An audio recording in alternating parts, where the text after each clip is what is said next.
2장 25절에 예루살렘에 시몬이라 하는 사람이 있으니 이 사람이 의롭고 경건하여 이스라엘의 위로를 기다리는 자라.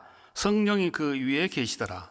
저가 주의 그리스도를 보기 전에 죽지 아니하리라 하는 성령의 지시를 받았더니 성령의 감동으로 성전에 들어가매 마침 부모가 그 율법의 전례대로 행하고자 하여 그 아기 예수를 데리고 오는지라. 시몬이 아기를 안고 하나님을 찬송하여 가로되 주제여 이제는 말씀하신 대로 종을 평안히 놓아주시는도다. 내 눈이 주의 구원을 보았사오니 이는 만민 앞에 예비하신 것이요 이방을 비추는 빛이요 주의 백성 이스라엘의 영광이니이다 하니 그 부모가 그 아기에 대한 말들을 기히 여기더라. 여기 시몬이라는 사람에 관한 말씀, 시몬이라는 사람이 아기 예수를 만나서 구원받는 그 장면에 관한 말씀인데요. 자, 이 시몬이라는 사람은 어떤 사람이었느냐 하면 여기 보면 25절에 의롭고 경건하여 이렇게 말씀하셨어요. 한번 같이 해보실까요? 의롭고 경건하여. 자, 여기서 의롭다는 것은 우리가 믿음으로 의를 얻은 그 의롭다함을 말씀하시는 것은 아니죠. 일반적인 차원에서 율법을 준행하는 삶이 의롭고 경건한 삶을 살았다는 것입니다. 다시 말하면 이 사람은 율법을 쫓아서 준행하는 사람이었는데요. 그는 자타가 공인하기를 하나님이 보시기에도 그렇고 사람들이 보기에도 그렇고 의롭고 경건한 삶을 사는 사람인 거예요. 그런데도 이 사람의 마음에서는 이스라엘의 위로를 간절히 기다리는 사람이었습니다. 함께 봅시다. 이스라엘의 위로를 기다리는 자라. 자, 이스라엘의 위로를 기다린다는 게 뭘까요? 자, 자기의 죄를 깨닫고 하나님의 위로와 하나님의 구원을 간절히 기다리고 있었던 거예요. 여기 놀라운 장면이 나오는데요. 자, 마리아와 요셉이 아기 예수를 데리고 이제 왔습니다. 그때 하나님께서 시몬에게 말씀하셨죠. 저 아이가 내가 너에게 말한 네가 반드시 보고 죽을 거라고 보기 전에는 죽지 아니하리라고 약속해 준 그 메시아다라고 성령께서 계시를 해 주시죠. 그러니까 이 시몬이 아기 예수를 안고 여기 28절부터 보시면 시몬이 아기를 안고 하나님을 찬송하여 가로되 주제여 이제는 말씀하신 대로 종을 평안히 놓아주시는도다. 30절 함께 읽으실까요? 내 눈이 주의 구원을 보았사오니. 내 눈이 주의 구원을 봤습니다. 우리식으로 말씀드리면 이런 거죠. 아기 예수를 안고 할렐루야 할렐루야. 이 아기 예수를 안고 너무너무 기뻐하는 거예요. 자, 여러분, 이 사람은 메시아를 간절히 기다리고 있었습니다. 어떤 메시아입니까? 로마로부터 구원해 줄 메시아가 아니라 내 영혼을 구원해 줄 그 메시아를 기다리고 있었던 거죠. 자, 아까 우리가 유대인이라고 가정을 해본다 그랬죠? 자, 우리가 유대인이라면 메시아를 간절히 기다리는 그 기다림의 퍼센티지가 신앙의 척도라고 말씀드릴 수 있어요. 그런데 자기의 죄를 깨닫고 겉으로는 정결한 삶을 살고 안으로는 자기의 죄를 깨닫고 메시아가 와서 내 영혼을 구원해 줄 그 초림하실 메시아를 간절히 기다리는 분들이라면 사실은 그게 정상인 거잖아요. 자, 여기 이제 그 35절에도 보면요. 누가복음 2장 35절에 보면 36절입니다. 또 아셀 지파 바누엘의 딸 안나라 하는 선지자가 있어 나이 매우 늙었더라. 그가 출가한 후 7해 동안 남편과 함께 살다가 과부된 지 84년이라 이 사람이 성전을 떠나지 아니하고 주야에 금식하며 기도함으로 섬기더니 마침 이때 나와서 하나님께 감사하고 예루살렘의 구속됨을 바라는 모든 사람에게 이 아기에 대하여 말하니라. 이 안나라고 하는 분도 이 안나라고 하는 분이 어떤 분인지에 대한 자세한 기록은 나와 있지 않습니다. 그러나 한 가지는 예루살렘의 구속됨을 바라는 그 마음을 가지고 있었고 그 사람을 중심으로 그런 함께 교제됐던 사람들이 있었던 것 같아요. 그래서 시몬이 이 아기 예수, 이분이 바로 우리의 영혼을 구원해 주러 오는 메시아라고 하는 사실을 이제 설명해서 함께 전해지는 그 장면이 나와 있습니다.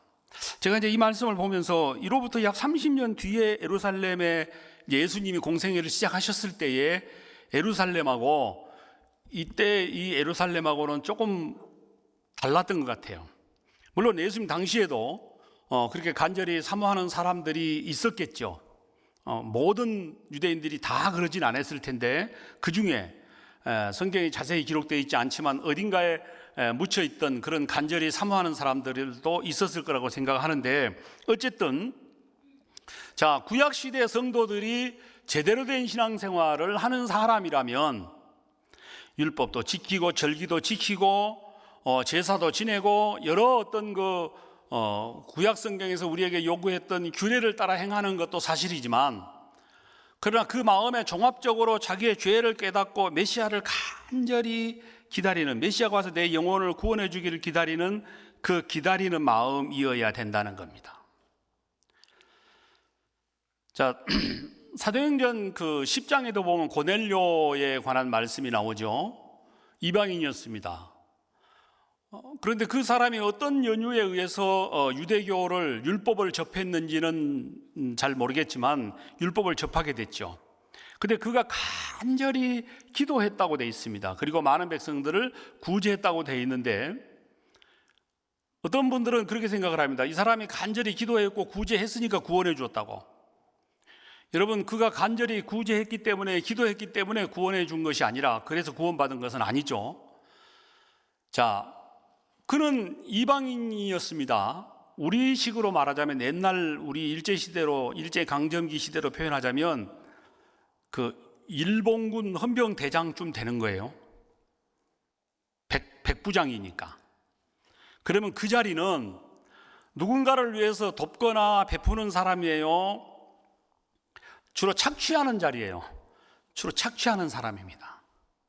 근데 이 사람이 율법을 접하게 된 거예요. 율법을 접하게 됐는데, 율법에 보니까 그렇게 살면 된대요, 안 된대요? 그렇게 살면 안 된다고 돼 있잖아요. 그래서 이 사람이 그 자리를 이용해서 많은 사람들을 구제하고 선행을 베풀었던 것입니다. 그렇다고 해서 그게 구원받을 조건이 되는 건 아니에요.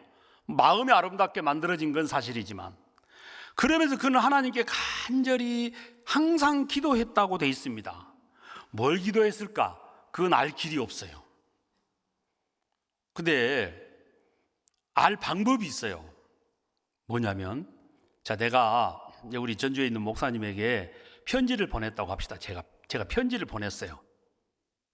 편지를 보냈는데 그 편지는 여러분이 못 읽었어요. 근데 그 목사님이 저한테 답장해 준 편지를 여러분들이 읽었어요. 그러면 내가 보낸 편지가 뭔 내용인지 알죠? 지난번에 목사님 보내주신 편지의 내용에 의해서 뭐 이래 답이 나올 거 아니에요? 그러니까 요즘은 거기서 편지를 안 쓴다, 그죠?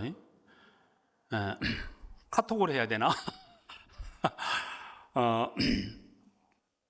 내가 보낸 내용은 몰라도 받은 내용을 읽어보면 저번에 보낸 내용이 무슨 내용인지 알듯이, 고넬료가 항상 기도했는데 뭘 기도했는지는 잘 모르겠지만 하나님이 고넬료의 이 기도를 응답해 주셨다는 거죠.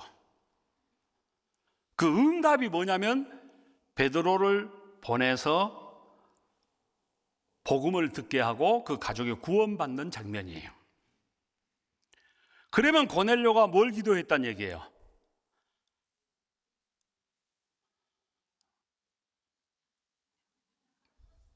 고넬료가 구원받게 해달라고 기도했다는 거죠. 구원받게 해달라고. 이방인이었습니다. 유대교로 개종을 했습니다. 많은 사람들에게 선을 베풉니다.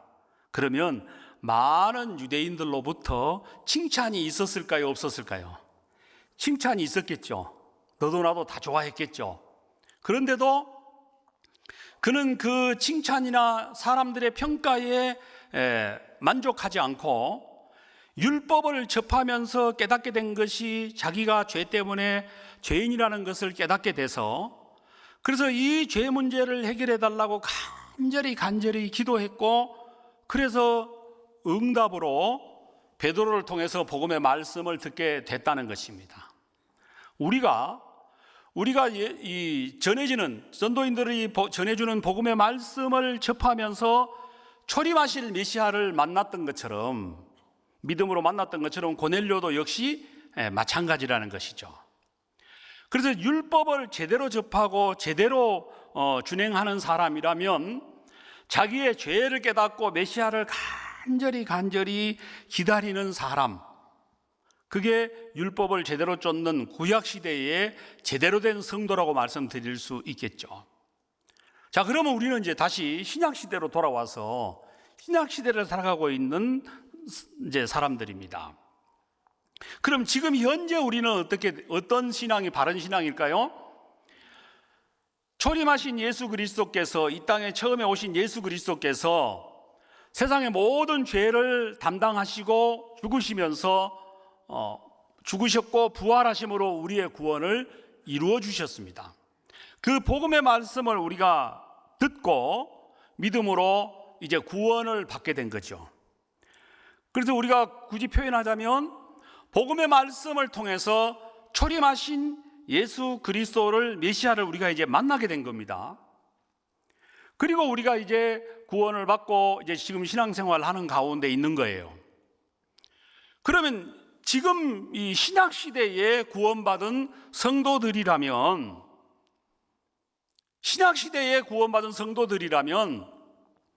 구원을 받은 것으로 자족하거나 그것만으로 만족하거나, 또 그 이후에 조금은 세상 사람들보다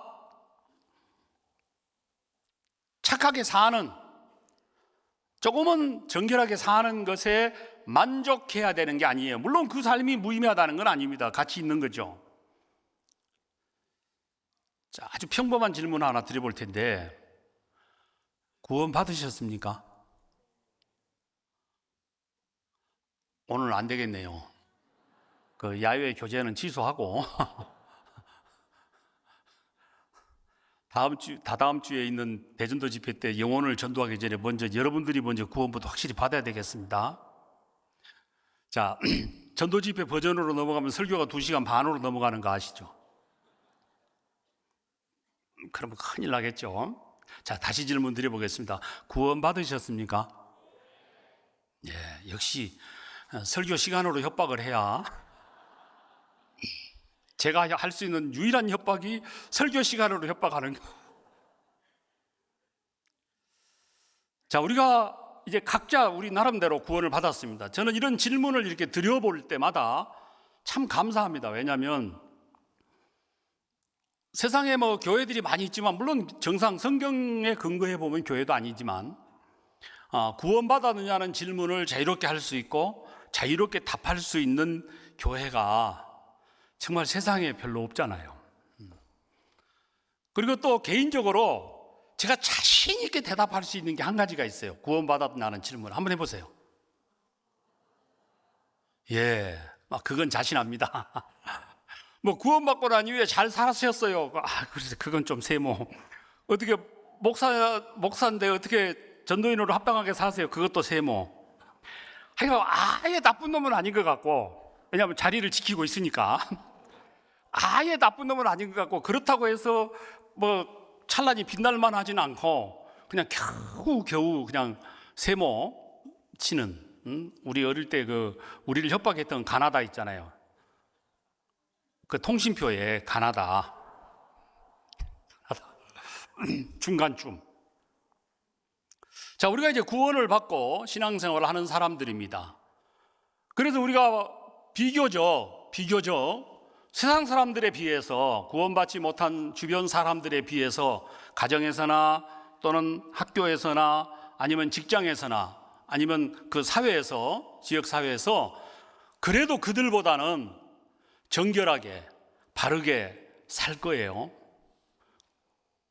그렇죠? 이게 조금 자신 없는 문제이긴 해요. 예. 자, 그래도 비교적 정결하게 살고 또 우리 교회를 통해서 하나님이 하시는 여러 복음의 일들에 함께 하면서 이제 신앙생활을 하고 있습니다. 비교적 그냥 이렇게 이제 나름대로 신앙생활을 우리가 하고 있는 거죠. 그런데 그런 정도의 차원에서 우리가 자족해야 되는 게 아니라 정말 우리 모두의 마음속에 예수 그리스도의 재림을 간절히 기다리는 삶이어야 된다는 거죠. 자, 이 기다린다는 표현을 가지고 한번 잠깐 설명을 한번 드려보면, 자, 한국 기독교 전체를 놓고 본다면, 자, 교회를 다니는 사람이라면 예수님이 이 땅에 우리를 죄를 위해서 오셨다는 거 알까요, 모를까요? 대다수의 사람들이 압니다. 그리고 예수님이 세상 죄를 지고 가셨다는 것도 이제는 대다수의 사람들이 알고 있습니다. 그런데 다시 말하면 예수님의 죽으심과 부활로 우리의 구원을 이루셨는데, 이루셨다는 건 다들 알지만 그게 내 마음속에 믿음으로 임해서 정말 죄로부터의 해방과 예수 그리스도께서 이루신 의를 얻은 믿음의 확증이 마음에 이루어진, 정확하게 구원받은 것하고는 다르다는 것이죠. 그러니까 예수님이 오셔서 우리 죄를 사해 주셨다는 건 다 알지만 그걸 믿음으로 받아들인 사람과 그냥 아는 사람과 분명히 우리가 다르잖아요. 그러면 여기에 있는 우리 모두는 재림에 관한 얘기를 가지고 말씀을 나눠보면, 자, 예수님이 다시 오실, 재림하실 것을 아시죠? 예, 잠시 한 분만 네 하고 나머지는 속으로. 자, 예수님이 재림하실 것을 여러분 다 아십니다. 그리고 믿죠? 예수님 재림하실 걸 믿으세요, 안 믿으세요? 믿습니다. 그런데 성경에서는 하나님의 말씀에서는 그걸 믿고 있는 차원이 아니라 한 단계 더 기대를 더 요구를 하시는 거예요. 기다리는 것, 사모하는 것. 예수 그리스도께서 재림하실 것을 기다리는 것과 기다리고 사모하는 그게 정상적인 상태라는 것이죠.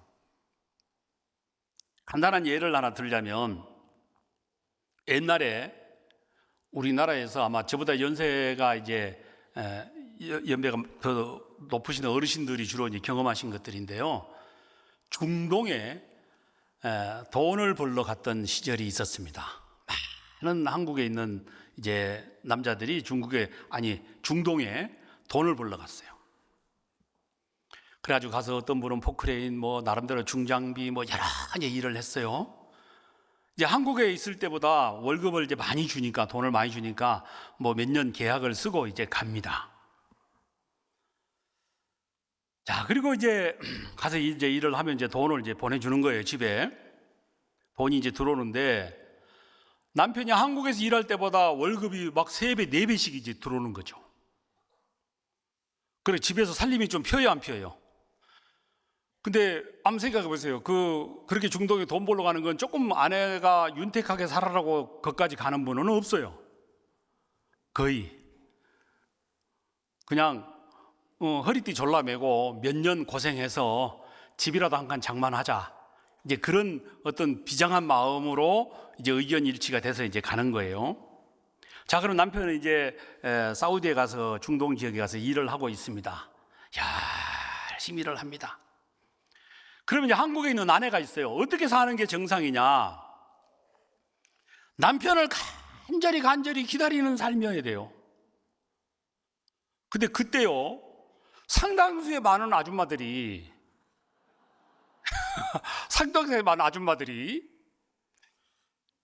남편이 귀국하는 날 없어진 거야. 남편이 귀국하는 날.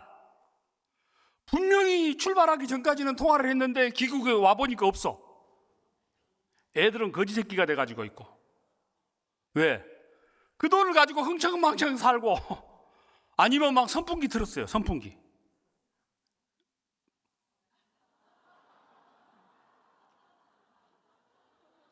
선풍기를 틀면 뭐가 만들어져? 바람이 만들어지잖아.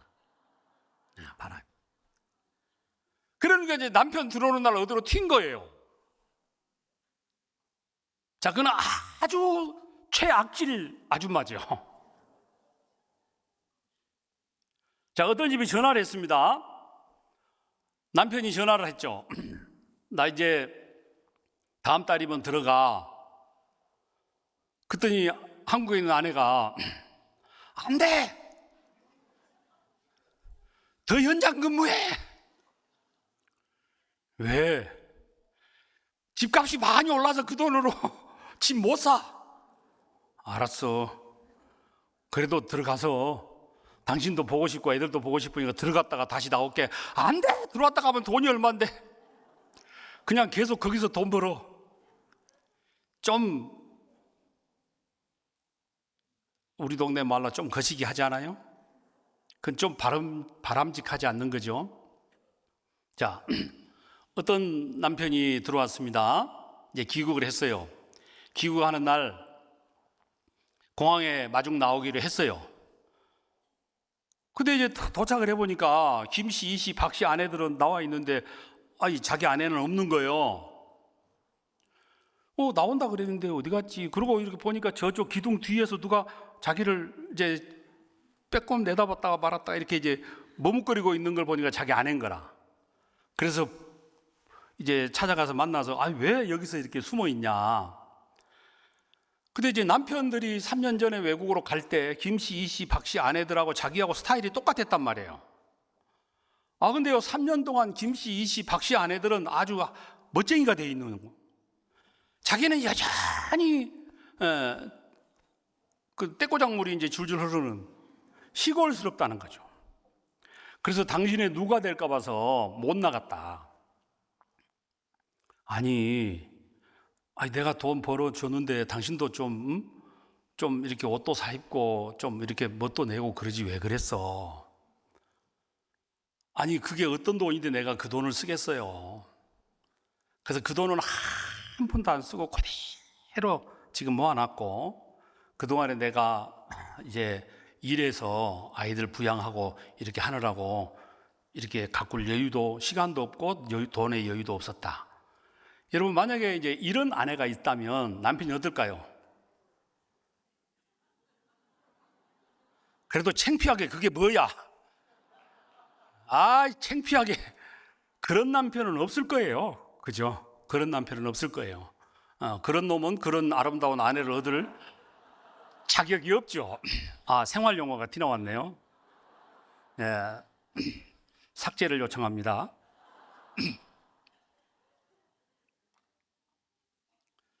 자, 남편이 귀국을 해서 아내를 안고 딱 한마디 해줄 수 있으면 제일 좋겠죠. 고생했네. 고마워. 그럼 아내가 당신이 고생했지 내가 왜 고생을 해요? 아니야, 나야 뭐 일하는 거지만 당신이 고생했네. 이 소리를 들으면 가장 잘 사는 거잖아요. 예수님이 이 땅에 재림하실 때 우리가 예수님의 품에 안겨서 그 소리를 들을 수 있으면 얼마나 좋을까? 예수님께서 재림하셔가지고 여러분이나 나를 꼭 안아주면서 고마웠다. 아니에요, 제가 은혜 입은 건데요. 아니야, 고마웠어. 내가 다 알아. 네가 얼마나 복음을 위해서 희생했는지, 헌신했는지, 얼마나 마음의 고통을 겪으면서도 그 길을 걸었는지 나는 다 알고 있다. 아마 예수님이 우리를 안아주시면서 그런 칭찬을 받을 수 있다면 참 얼마나 좋을까. 그런 생각을 이 재림에 관한 말씀을 준비할 때마다 생각을 가져봅니다. 그런데 참 내가 과연 그렇게 그 소리를 들을 수 있을까에 대해서는 항상 자신이 없습니다. 자, 재림을 믿고 있는 거, 우리는 다 재림을 믿고 있습니다. 여러분, 저도 믿고 우리 형제자매도 다 재림을 믿고 있는데, 믿고 있는 것에 한 단계 더 업그레이드 시켜서 예수 그리스도의 재림을 기다리는 사람들이어야 된다는 거죠. 기다리는 사람들이어야 되고 사모하는 사람들이어야 됩니다. 그래서 성경 여러 곳에 보면 예수 그리스도의 재림을 기다리는, 몸의 구속을 기다리는, 예수 그리스도의 나타나심을 사모하는 그런 말씀들. 그러니까 이 신약 시대에 이 성경이 기록될 당시에 많은 성도들은 예수 그리스도를 간절히 기다리고 사모하는 그런 삶을 살았던 것이죠. 자, 이 시대를 살아가고 있는 우리 마음속에 구원받은 성도들이라면 예수 그리스도의 재림을 분명히 우리는 믿고 있을 겁니다. 그리고 전도 집회 말씀을 통해서나 또는 주일 수요일 말씀을 통해서 또 우리가 성경을 읽을 때나 또 우리가 살아가는 삶 속에서 여러 징조들과 여러 상황들을 볼 때 예수 그리스도께서 조만간에 재림하실 것이라는 것을 이제 우리가 느낄 수 있죠. 그리고 혹시 그런 게 둔할지 몰라도, 그런 사회적이거나 예언에 관한 말씀이나 징조에는 둔할지 몰라도, 나이가 이제 이렇게 들어가게 되면, 나이가 60이 넘어가고 70대를 이렇게 바라보는 삶을 살다가 보면 내 생에 예수님이 오시느냐 안 오시느냐, 그게 그렇게 중요한 문제가 아닌 거예요. 왜? 조만간에 우리는 예수님을 만나야 되니까. 그죠? 조만간에 나이가 이제 점점 들어서 이제 죽어야 되니까 조만간에 예수 그리스도를 만나야 할 우리가 위치에 서게 되는 거죠. 그래서 우리가 간절히 예수 그리스도를 만날 준비, 예수 그리스도의 재림을 기다리는 삶을 살아야 된다는 거죠. 자, 외국에 돈을 벌러 간 남편을 아내가 간절히 기다린다면 그 아내는 자연스럽게 아내로서 합당한 정결한 삶을 살게 될 겁니다. 여러분, 예수 그리스도의 재림을 우리가 기다리는 삶을 살게 되면 우리는 어떤 삶을 살게 될까요? 자연스럽게 정결한 삶을 살게 됩니다. 죄에 대해서 정결해지고, 시간에 대해서 정결해지고, 물질에 대해서 정결해지고, 내 마음에 대해서 정결한 삶을 살게 돼 있는 거죠.